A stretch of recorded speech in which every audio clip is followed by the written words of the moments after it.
Deus. Abra sua Bíblia, por favor. Na carta escrita aos Gálatas, capítulo 1. Vamos ler aqui a partir do versículo 1 até o versículo de número 9. Amém? Carta de Paulo escrita aos Gálatas, capítulo 1, a partir do versículo 1. A palavra do Senhor diz assim: Paulo, apóstolo, não da parte de homens, nem por intermédio de homem algum, mas por Jesus Cristo e por Deus Pai, que o ressuscitou diante dos mortos. Todos os irmãos meus, companheiros, as igrejas da Galácia, graça a vós outros e paz, da parte de Deus, nosso Pai, e do nosso Senhor Jesus Cristo, o qual se entregou a si mesmo pelos nossos pecados, para nos desarraigar deste mundo perverso, segundo a vontade de nosso Deus e Pai, a quem seja a glória pelos séculos dos séculos. Amém. Admira-me que estejais passando tão depressa daquele que vos chamou da graça de Cristo para outro evangelho, o qual não é outro, senão que há alguns que vos perturbam e querem perverter o evangelho de Cristo. Mas, ainda que nós, ou mesmo um anjo vindo do céu, vos pregue um evangelho que vá além do que vos tenho pregado, seja amaldiçoado, seja anátema. Assim como já dissemos, e agora repito: se alguém vos pregar um evangelho que vá além daquele que recebestes, que ele seja amaldiçoado. Versículo 10: porventura procuro eu agora o favor dos homens ou de Deus? Ou procuro agradar a homens? Se agradasse ainda a homens, não seria servo de Jesus Cristo, o nosso Senhor. Amém? Palavras do apóstolo Paulo, escrito a uma região de muitas igrejas que tinham um relacionamento afetivo muito forte com o apóstolo Paulo. Essa foi a única carta que Paulo não escreveu para uma igreja de uma cidade específica. Ele escreve aqui para uma região que era constituída de várias cidades, e que essas cidades haviam vários irmãos que tinham recebido a palavra do Evangelho de Jesus através da primeira viagem missionária que o apóstolo Paulo tinha feito. Ele e Barnabé, saindo de Antioquia após receberem do Espírito Santo o comissionamento para poderem ir àqueles que ainda não tinham ouvido falar de Jesus, saíram então pela região da Galácia, pregando o Evangelho, ensinando inicialmente nas sinagogas, posteriormente partindo para todos aqueles que não conheciam ou não eram ligados ali à religião judaica daquela época. E ele então, com a sua caravana missionária, pregou o evangelho em toda essa região, e muitas cidades dessa nasceram igrejas para a glória do Senhor Jesus. Imagine o coração ardente do apóstolo Paulo, depois de ter recebido do Senhor todo o evangelho que deveria ser anunciado, que deveria ser pregado, saindo em sua primeira viagem, enfrentando todos os desafios que um missionário iniciante em sua carreira ministerial enfrenta, não só naquela época, mas também como nos dias atuais. Eu acredito que o coração dele se alegrava com tudo aquilo que os seus olhos viam o Espírito Santo fazer por cada cidade que ele passava. Porque as Escrituras dizem que naquela primeira viagem muitos milagres aconteceram. Multidões renderam os seus corações a Jesus. Cidades inteiras ouviram falar do Evangelho de Jesus e crendo nessa mensagem, eles rendiam os seus corações e adoravam ao nome de um Deus que eles não conheciam, mas que através da mensagem do apóstolo Paulo, através do evangelho que ele anunciava, essas pessoas agora resgatadas das trevas, viviam na maravilhosa luz. E esse relacionamento, eu acredito que marca profundamente a vida do apóstolo Paulo.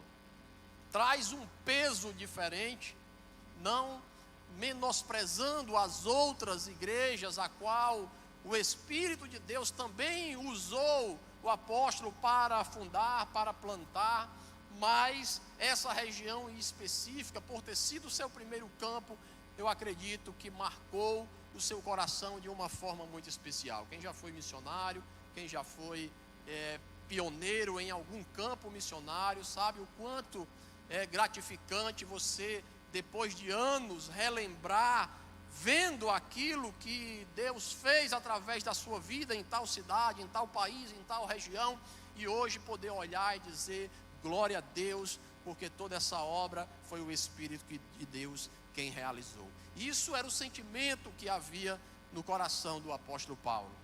A igreja que estava nessa região em Gálata foi essa igreja que Paulo, com toda a força, iniciou o seu ministério. Foi daqui que surgiu o primeiro concílio da igreja, porque depois que Paulo passa naquela região pregando o evangelho, logo em seguida, quando as pessoas começaram a ouvir os relatos que muitas pessoas estavam se rendendo a Jesus, alguns judeus, alguns homens religiosos que haviam conhecido ali a mensagem do evangelho, mas talvez ainda não tivesse conhecido verdadeiramente o Jesus do evangelho que eles tinham ouvido, saíram passando por esta região e falando para aquelas pessoas que aquele evangelho que Paulo estava anunciando não era bem daquele jeito, que havia algumas coisas, havia alguns ritos, havia algumas realizações religiosas que eram necessárias ser feitas para que Deus então pudesse receber-nos e nos fazer dignos de sermos chamados filhos de Deus. Eles começaram então a corromper esse evangelho, começaram a trazer uma ideia diferente daquela ideia que Paulo tinha trazido àqueles irmãos a respeito da revelação da palavra de Jesus ao coração da humanidade. E isso fez com que então eles se juntassem e fossem até Jerusalém, e junto com os apóstolos eles se reunissem e tratassem a respeito desse assunto. Não foi um dia fácil, foi um primeiro embate entre a liderança da igreja daquela época, para tratarem e desenharem como seria a mensagem, a pregação, a palavra, ou o evangelho que deveria ser anunciado, tanto para judeus, como também para aqueles que não eram judeus. E ali se decide então que a mensagem que deve ser pregada é a mensagem do evangelho da salvação em Cristo Jesus, que não é por obras que nós somos salvos, que não é por aquilo que nós podemos fazer, mas é a graça do Senhor Jesus que opera na minha vida e que opera na sua vida. Não somos nós merecedores por fazermos coisa alguma dessa graça, mas o Senhor, nos amando primeiro, Ele derrama sobre nós uma graça irresistível, uma graça maravilhosa que faz com que você agora seja digno de ser chamado filho de Deus. Se decide então que esta mensagem deve ser anunciada, e assim Paulo então retorna às suas viagens missionárias, e agora com mais ainda força e autoridade, por ter o respaldo dos apóstolos para a mensagem do evangelho, ele continua o anúncio do evangelho que ele recebeu do Senhor. E ele sai pregando, e ele sai anunciando, e a cada mensagem que ele traz, a religiosidade é combatida.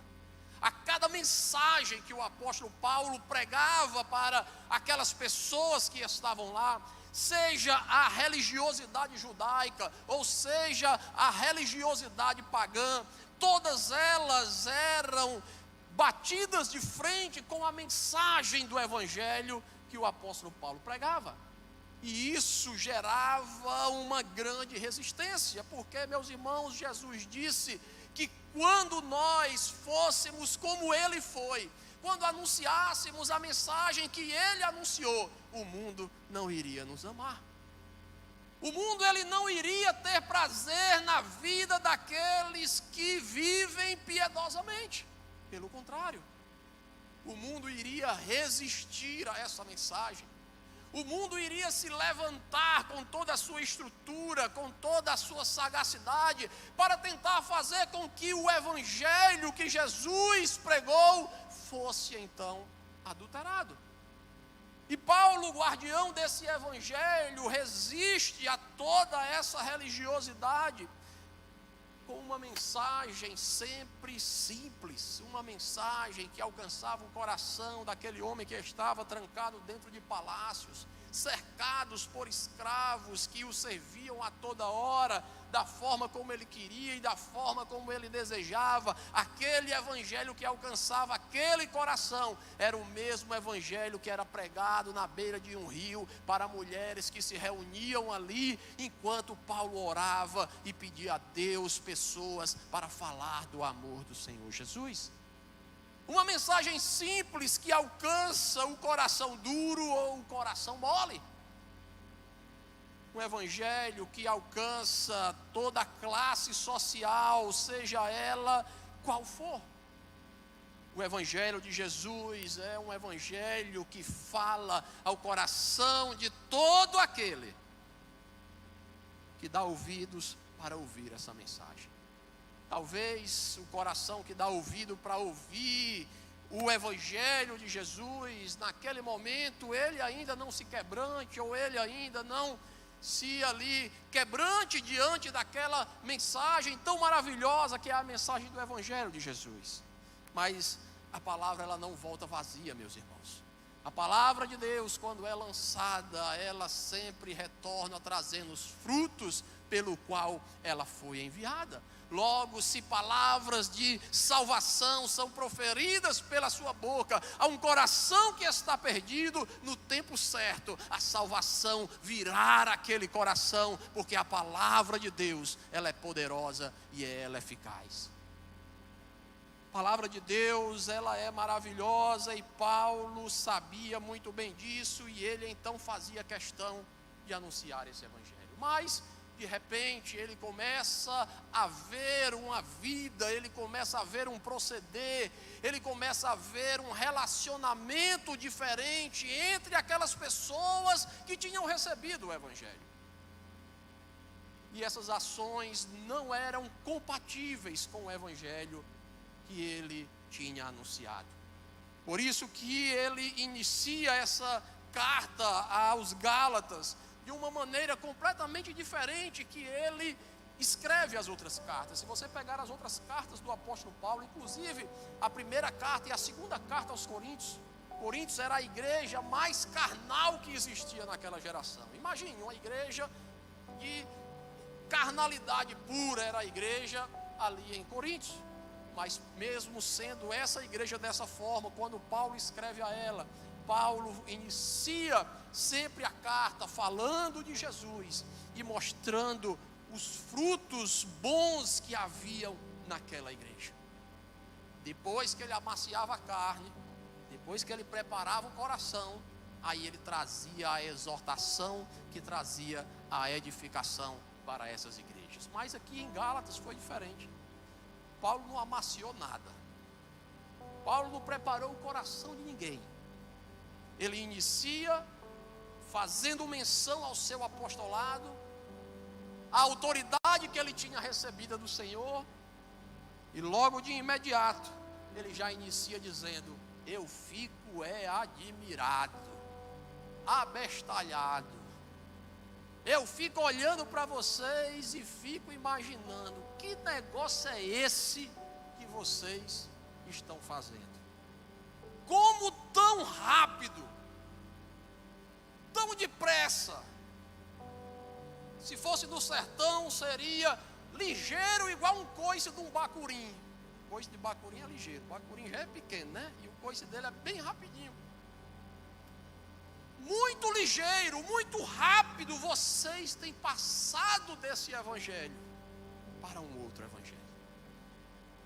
Eu fico admirado como vocês que receberam a palavra verdadeira de Jesus, não só receberam a palavra, mas também desfrutaram da graça desse evangelho. Tão depressa vocês mudam a forma como vocês creem, como vocês vivem, como vocês se relacionam, e passam rapidamente para um outro evangelho. Essa admiração do coração do apóstolo Paulo, não apenas daquela geração era possível ser vista, mas talvez se hoje nós olharmos para as nossas vidas, nós iremos lembrar naquele tempo que nós entregamos a vida a Jesus. Quantos lembram aqui o dia que entregaram a vida a Jesus? Aleluia. Aquele dia que você dobrou, caiu no chão, chorou, hein, Jacaré? Oh Deus, tão miserável homem que sou, Jesus, e tu vem com essa palavra tão maravilhosa, trancado dentro de um quarto depressivo, num bar, numa boca de fumo, sei lá onde é que você estava quando o evangelho chegou, mas o evangelho chegou, e quando ele chegou, ele entrou no teu coração, te enchendo com um amor irresistível, que fez com que você naquele dia dissesse: a partir de hoje pode vir o diabo que for, eu não largo mais esse Jesus. E aí você começou, era oração, era jejum, era de dia, era de tarde, era de noite, era Bíblia, lia para lá, lia para cá, e o povo dizendo, endoidou, pega o doido, eram os amigos dizendo: não tem mais como andar com esse camarada, porque a gente sai com ele, e o cara só quer ficar falando de Bíblia,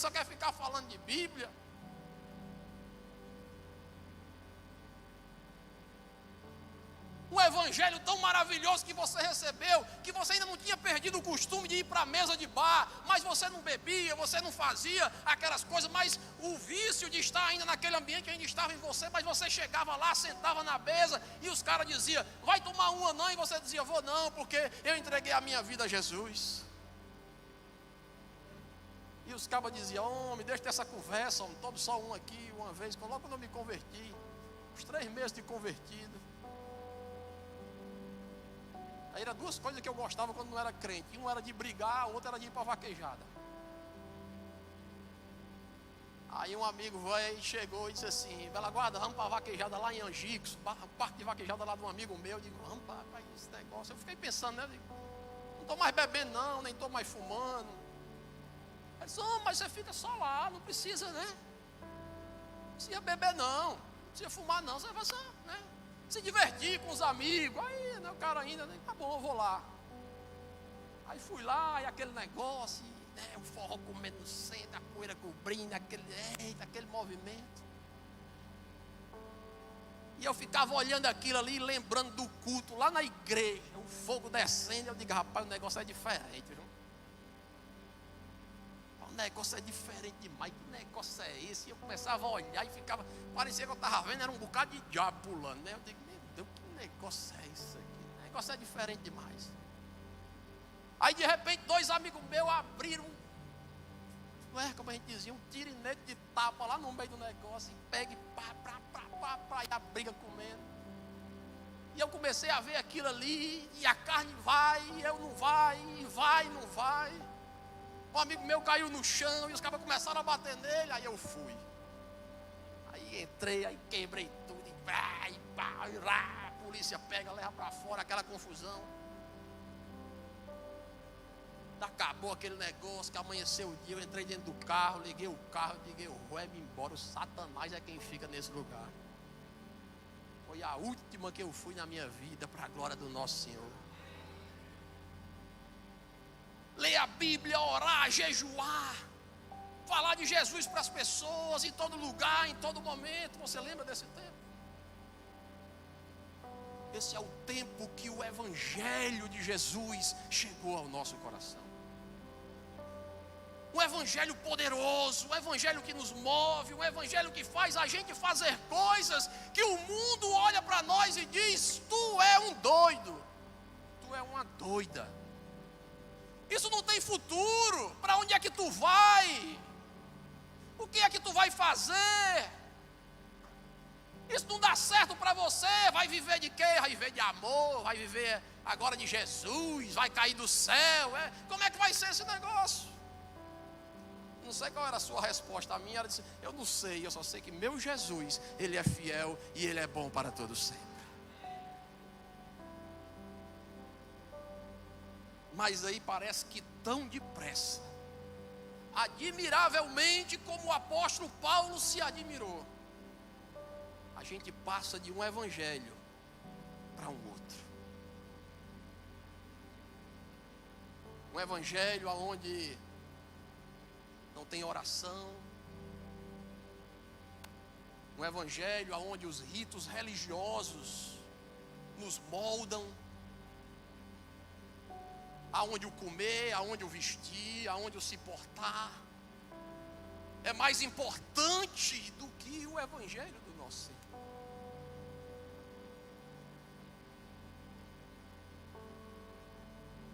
Esse evangelho que o diabo começa a semear, semeou na igreja em Gálatas, começa a semear também no nosso coração, no nosso meio.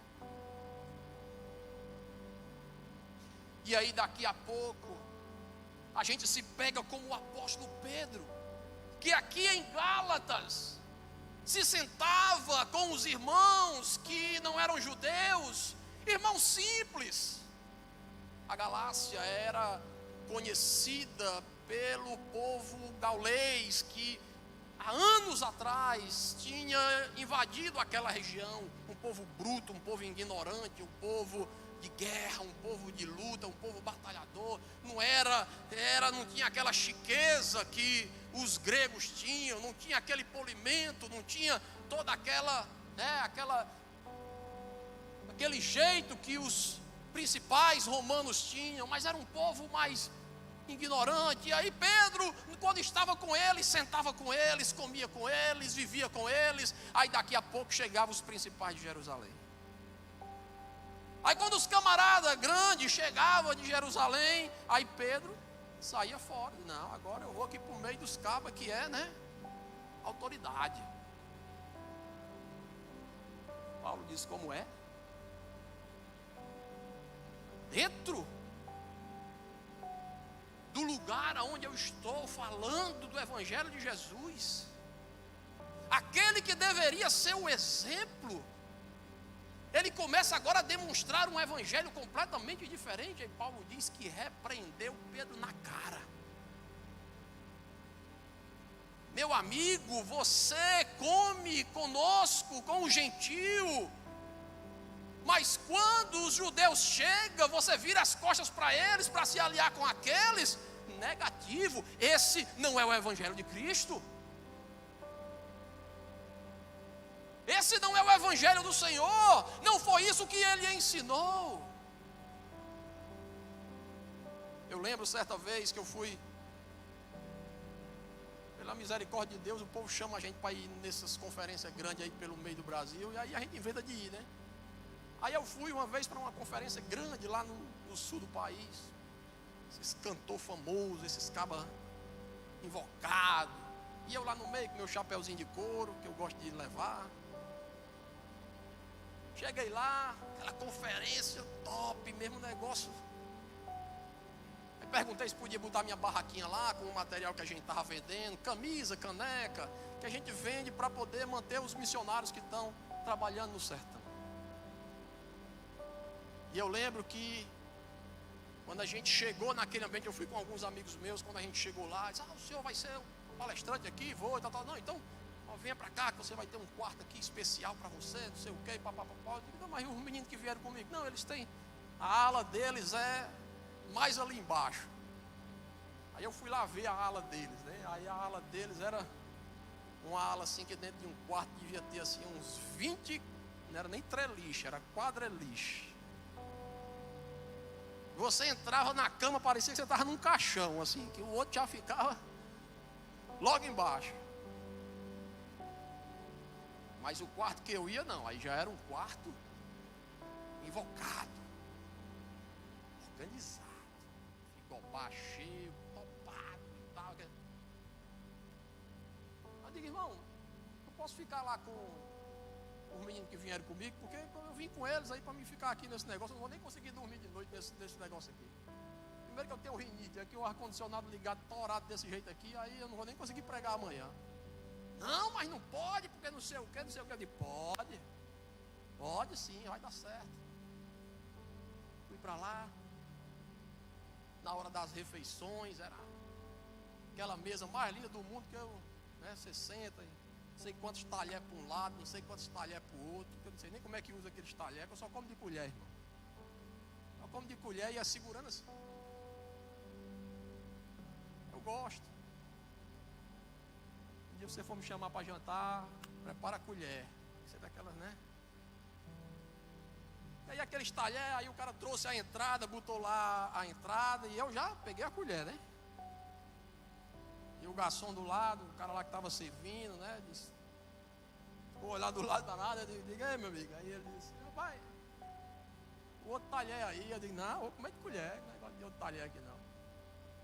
Aí comi o primeiro, aí eles vieram, tiraram, trouxeram o segundo, botaram lá, um macarrão invocado lá, eu fiquei olhando, e o cara parou do meu lado, ficou olhando, ele disse, e agora? Eu disse, peguei a faca e... Eu digo, agora meu filho, aqui é treinado, desde pequeno. Também que a Alessandra não está aqui hoje, né? Ela ia dizer, meu Deus, me mata de vergonha. É o jeito que eu sei, é o jeito que eu sei comer, é o jeito que eu gosto de comer. E se em Cristo eu tenho liberdade, meus irmãos, não vai ser a religiosidade dos homens que vai fazer mudar o jeito que eu sou.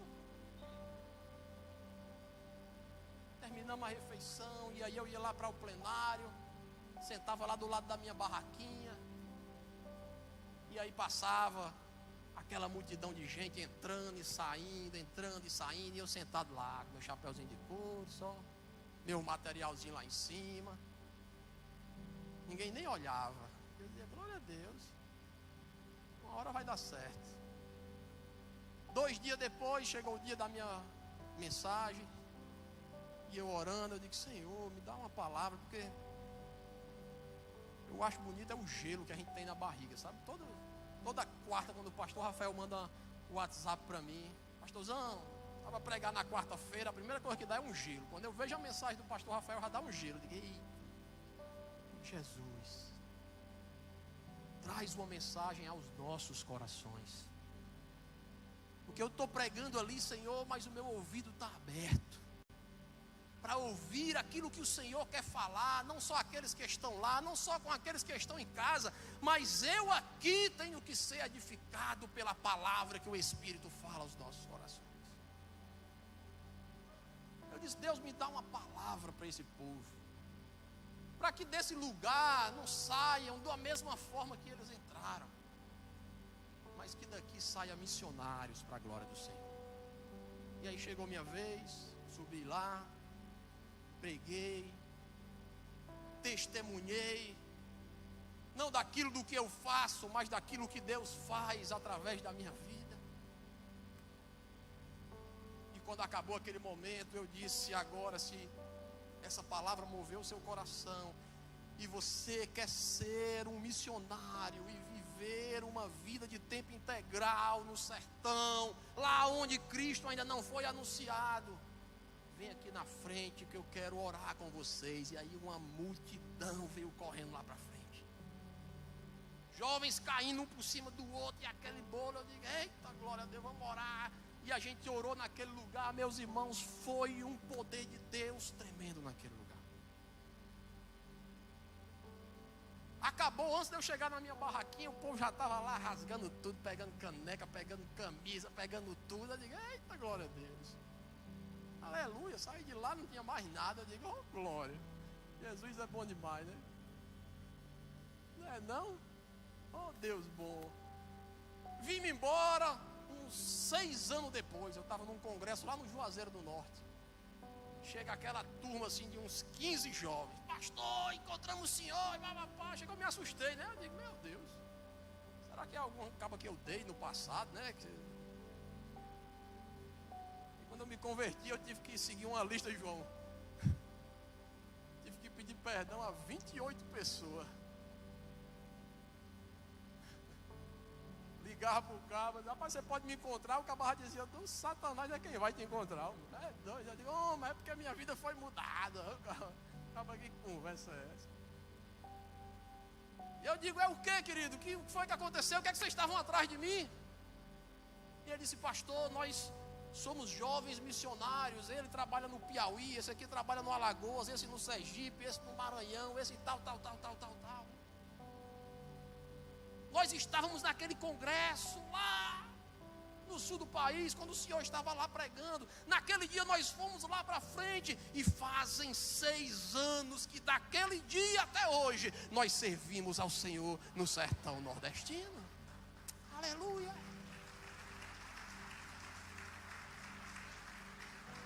Eu disse, obrigado, Deus. Porque o teu evangelho, Senhor, é que tem poder para transformar o coração do homem. Não somente do pecador que está lá fora, mas o nosso coração crente, velho, já moldado a essa religiosidade. Ele também é poderoso para quebrar essas cadeias religiosas. E fazer de nós entrarmos ou talvez retornarmos ao verdadeiro evangelho. Há um evangelho que não faz distinção de pessoas. Há um evangelho que não faz distinção daquilo que é mais excelente ou melhor, em detrimento daquilo que não é. Ah, eu só ando se for em carro tal, se for em tal carro eu não ando.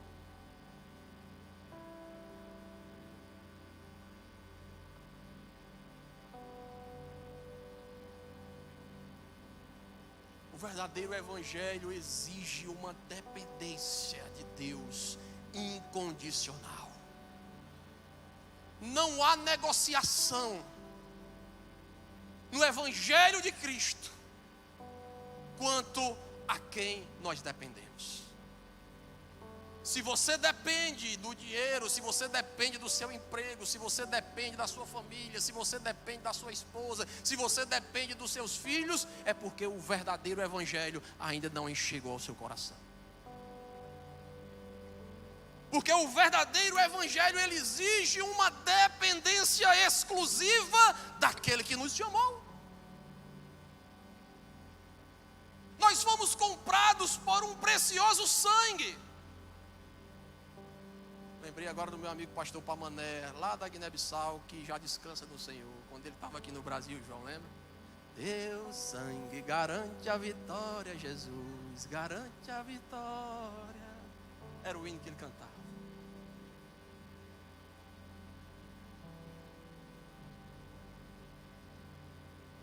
Um evangelho simples, um evangelho que não negocia, um evangelho que exige uma dependência real daquele que nos chamou. A confiança tem que estar nele. A confiança tem que estar naquele que nos chamou. Precisamos depender dele em tudo aquilo que nós fazemos. Porque é ele, meu irmão, que sabe os caminhos que nós devemos andar. Triste é o homem que acha que sabe fazer um planejamento estratégico infalível.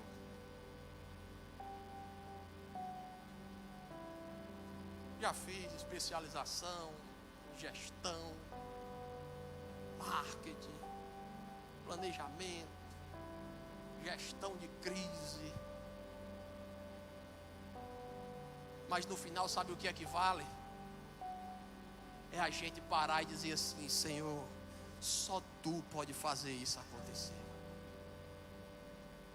Jesus, eu fiz o planejamento, foi tão bonito o organograma, foi tão bonito, Senhor, os caminhos que eu tracei, todo o planejamento que eu fiz, vai dar aí um ROI maravilhoso para mim, mas Senhor, eu dependo de Ti. Se o Senhor não fazer isso chegar ao coração certo, Senhor, eu estou perdido. depende dele. O verdadeiro evangelho exige de nós uma vida de comunhão com aquele que nos chamou. É inegociável. Se você depende de alguém, você se comunica com ele, sim ou não?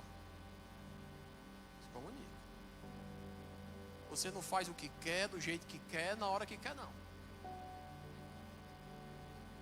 Se na sua mente você depende daquela pessoa para estar naquela empresa, eu tenho certeza que tudo que você vai fazer antes, você manda um zap, ou vai lá no escritório, no gabinete, ei, tá certo isso aqui, é assim mesmo, isso aqui é dessa forma, o que é que o senhor acha? Talvez até o cara disse, não, meu amigo, pode ir lá, pode fazer que dá certo, mas você já fica por trás dizendo assim, sou doido não, que se eu fizer alguma coisa errada, ele me... Prefiro estar aqui todo dia perguntando para ele se está certo do que fazer depois errado, e aí não tem essa conversa. Mas será que essa dependência, será que esta comunhão, será que esse contato também é igual para com o nosso Senhor? Será que estamos conectados com o Senhor para entendermos aquilo que Deus quer fazer amanhã nas nossas vidas? Porque sabe, irmãos, Jesus, ele dizia assim, eu não faço nada por mim mesmo, mas tudo que eu faço porque eu vejo o Pai fazer. Por isso que Jesus saía tanto para orar. Por isso que Jesus, depois de campanhas, ele ia para o monte orar, porque ele queria saber, e amanhã? O que é que vai ser? Como é que vai ser? Oração, comunhão, estar em contato com Ele, perguntando, Senhor, e isso aqui, e dessa forma, isso vai te agradar, Senhor, é dessa forma que nós precisamos fazer. Será que é isso, Senhor, que o Senhor quer que eu faça? Você já perguntou para Ele isso? Você já perguntou se é nesse emprego que Jesus quer que você esteja? Ah, pastor, mas emprego está difícil, e ganhando o que eu ganho, aí é que está difícil mesmo. O problema é seu que entrou. Mas se o lugar que você está não for o lugar que alegra ao Espírito de Deus, meu irmão, corra desse lugar. Vaze, saia. E como é que vai ser? Não sei. Pergunte àquele que lhe chamou. Aleluia. Fale com ele, converse com ele, que com certeza ele tem planos de paz e não de guerra. Com certeza Ele tem planos para que a sua vida seja uma vida abençoada e abundante, e não uma vida miserável, aonde mendigar o pão vai ser a solução. Não, esse não é o Evangelho de Jesus. Orar, ter comunhão com o Senhor, faz com que a gente entenda, tenha autoridade para fazermos tudo aquilo que o Senhor tem para nós realizarmos. Porque, meus irmãos, para cada um de vocês que estão aqui essa noite, você que está em casa, Deus tem coisas maravilhosas para fazer através da sua vida.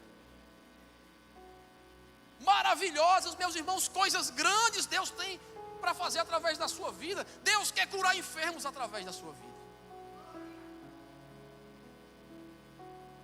Deus quer que pessoas chorem ao ouvir a mensagem do Evangelho, que é pregado através da sua boca. Tem demônio aí para ser expulso através da sua oração. Vai precisar nem ligar para o pastor Rafael, para ele ir lá. Fui pregar numa igreja do sertão uma vez, quando a gente acabou com aquele culto maravilhoso. Quando eu cheguei lá fora, chegou uma irmã atribulada, pastor, pelo amor de Deus, eu preciso de ajuda. E o pastor, o que foi? Ele disse, lá no sítio tal, aí disse o nome lá do sítio, fulaninha endoidou, já arrancou 2 portas da casa. Pastor, e a porta é grande, é pesada, é feita de madeira maciça, mas ela arrancou aquela porta e rebolou lá no meio do terreiro. pastor, eu preciso que o senhor vá lá para orar por ela. Eu vinha saindo do templo. Aí o pastor, missionário, eu tenho uma obra para você. Eu digo, ladrão. Diga, meu pastor. Ele disse, eu preciso que você vá ali orar por uma mulher. Eu digo, o senhor vai? Ele disse, não, porque eu tenho que deixar uma irmã ali em casa, tenho que fazer não sei o quê. Mas pode ir. Eu digo, eu vou. Vamos lá. Tiramos lá para aquele sítio, quando a gente chegou lá. Aquelas casas grandes de alpendre. Um bocado do lado de fora, um bocado do lado de dentro. Quando eu passei pela porta daquela casa, eu escutei um grito que... O grito chega, gela a espinha do cabo. Olha o grito alto. Nem diz o matuto do quinto dos infernos. Pensa num grito.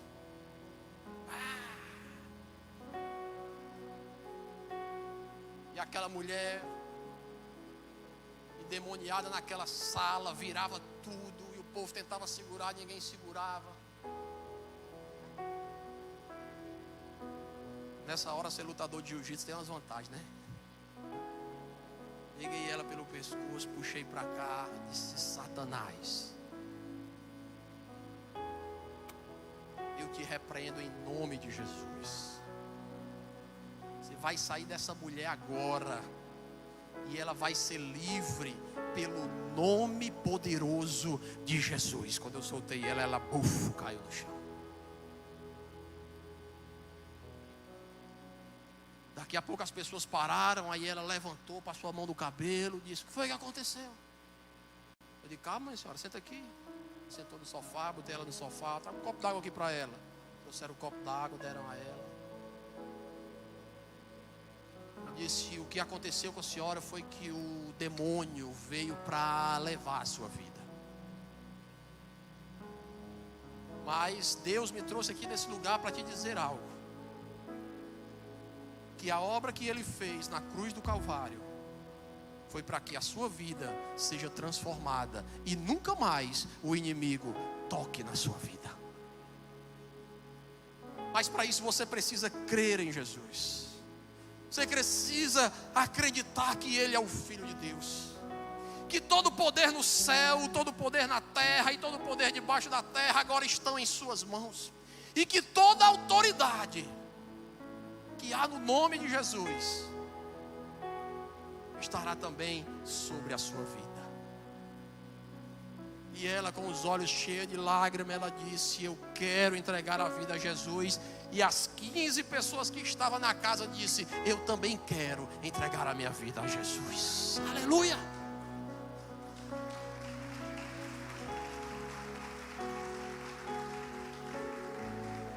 O verdadeiro evangelho pregado, o verdadeiro evangelho anunciado tem poder para transformar, para libertar, para curar, para fazer o impossível acontecer nas nossas vidas. Mas precisamos mergulhar nesse evangelho. Precisamos nos voltar para Ele, para a Sua palavra, para a comunhão, para a oração, para o serviço.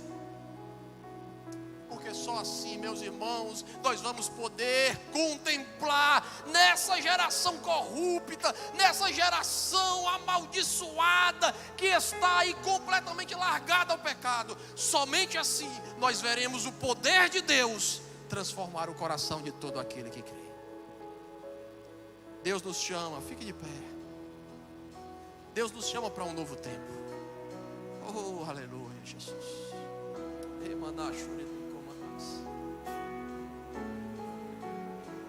Deus te chama. O verdadeiro evangelho é esse. Não é um evangelho que vai fazer de você uma pessoa, uma estrela nesse mundo. Mas é um evangelho que vai fazer com que a estrela de Davi reine na sua vida. É um evangelho que vai transformar o seu coração para que você possa entrar nessa dimensão de depender do Senhor, de orar com Ele e Ele ouvir a tua oração, de poder servir a Ele, sentindo o coração um contentamento em saber que tudo aquilo que nós fazemos, por obras, por palavras, está glorificando ao nome do Senhor. Esse Evangelho é o que está diante de nós hoje. E se você está aqui hoje e deseja entregar a sua vida ao Jesus desse Evangelho, dê um sinal que eu quero orar por você. Deixa eu ver onde é que você está. Tem alguém hoje aqui que quer entregar a sua vida a Jesus? Alguém que quer receber esse Evangelho? Deixa eu ver onde é que você está. É com você que eu estou falando. Levante sua mão e diga assim, ó: pastor, eu quero entregar a minha vida a esse Jesus. Deixa eu ver onde é que você está. Levante sua mão bem alto. Tem alguém aqui?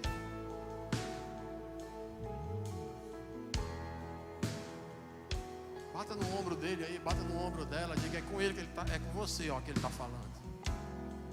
O Evangelho é para você. Se você está em casa aí nos acompanhando pelo YouTube e deseja entregar a sua vida a esse Jesus, faz essa oração comigo. Coloca a mão no seu peito. Deus, Teu Evangelho é vivo e eficaz, Senhor. Eu não posso, Senhor, mas a Tua palavra diz que tudo é possível em Ti. O Senhor pode fazer todas as coisas. Certa vez os apóstolos disseram: Jesus, então como pode o homem ser salvo?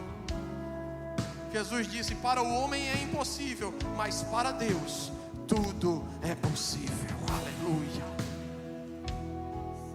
Deus, transforma, Senhor, esses corações aqui essa noite.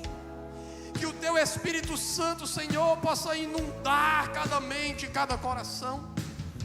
Que um renovo do Senhor possa vir em cada coração e transformar, Senhor, as nossas ações práticas, Pai. No dia a dia, que o Teu Evangelho seja aquilo que nos guia. Seja aquilo, Senhor, que é a medida pelo qual nós falamos, nós agimos. Oh Deus, nos lembra de onde caímos, Senhor. Nos lembra, Senhor, de onde nós caímos, de onde nós nos afastamos desse verdadeiro Evangelho, e nos traz de volta, Pai. Nos traz de volta, Senhor, para uma vida de oração, para uma vida de busca, para uma vida, Senhor, de dependência de Ti, Pai. Uma vida de testemunho real, uma vida de testemunho vivo, aonde aqueles que estão à nossa volta, ainda que não entendam, dirão que o Senhor, aleluia, é o Rei sobre as nossas vidas, Deus.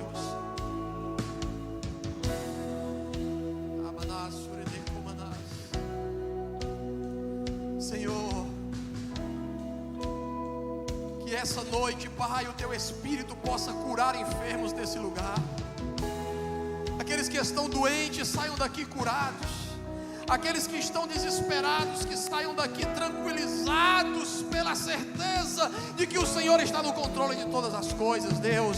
Aqueles que chegaram aqui com o coração amargurado, com raízes de amargura, Senhor, que esta noite a cura chegue, o Teu perdão chegue, Senhor, a esses corações. E faça, Deus, dessa semana, ainda que nos resta uma semana, para a glória do Teu nome, Pai. Ainda temos alguns dias até que se finde essa semana, e Deus, que ela seja para a honra, que ela seja para a glória, que ela seja para o louvor do Teu nome. Que a Tua bênção seja sobre o Teu povo, que a Tua bênção seja sobre a Tua igreja, hoje e sempre. Dê uma salva de palmas ao Senhor Jesus. Chega, meu filho, suba aqui, suba. Qual é seu nome, querido? Você pode estender a sua mão para cá? Quer entregar a vida a Jesus, meu filho? É? Glória a Deus. Glória a Deus. Vamos orar por esse missionário de Jesus. Deus, se o coração dele vem aqui à frente, Senhor, é porque ele deseja, Senhor, o sobrenatural em Ti, Pai. Hoje talvez a mente dele não entenda, não compreenda aquilo que o Senhor está fazendo por completo nesse lugar. Mas nos próximos dias, Senhor, ele entenderá que o Senhor está fazendo coisas maravilhosas através de sua vida. Deus, liberta, Senhor, a vida dele de cadeias. Liberta, Senhor, a vida dele, Senhor, de todo mal. Que toda palavra maldita lançada contra ele caia por terra, Senhor. Nós condenamos as palavras, Senhor, que desanimam o seu coração. E profetizamos a tua palavra, porque ela é viva, ela é poderosa e ela é eficaz. Deus, transforma a vida do teu servo.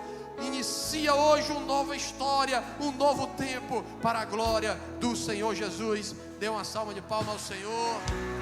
Deus te abençoe, querido. Prazer. Deus te abençoe. Vão na paz do Senhor Jesus. Que seja uma semana poderosa para a glória do Senhor. Cumprimente seu irmão, abrace ele, ore por ele e deixa Deus te usar em nome de Jesus.